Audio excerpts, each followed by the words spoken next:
Bonjour à tous les chimistes. Pour cette nouvelle vidéo, nous allons voir la mole. Dans la vie courante, il nous arrive d'utiliser des mots qui dénombrent. Par exemple, au marché, nous allons demander 2 douzaines d'œufs. En effet, ici le mot douzaine signifie 12, donc 2 douzaines d'œufs signifie 24 œufs. Si on va chez le libraire, nous allons acheter une ramette, c'est-à-dire 500 feuilles. En chimie, l'unité fondamentale est très petite par rapport aux objets qui nous entourent. C'est pourquoi nous avons dû créer la mole. Déjà, la mole est une unité du système international. Il quantifie la quantité de matière.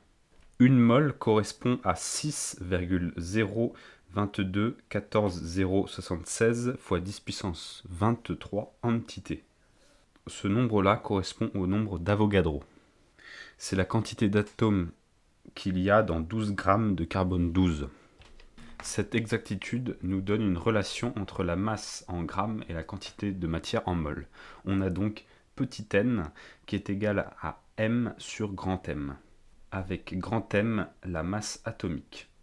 Par exemple, grand M du carbone 12 est égal à 12 grammes par mol.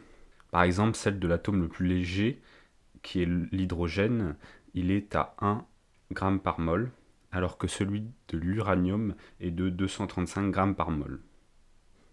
Alors, pour calculer la masse molaire, c'est très simple. C'est la somme des masses atomiques et des atomes que compose la molécule. Par exemple, pour le méthane, donc CH4, nous avons grand M de CH4 qui est égal à M de C plus 4 M de H.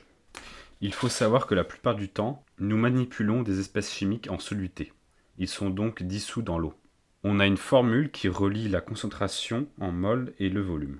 C'est la relation C est égal à N sur V, avec C en mol par litre, V en litre et N en mol. Voilà, la vidéo est terminée.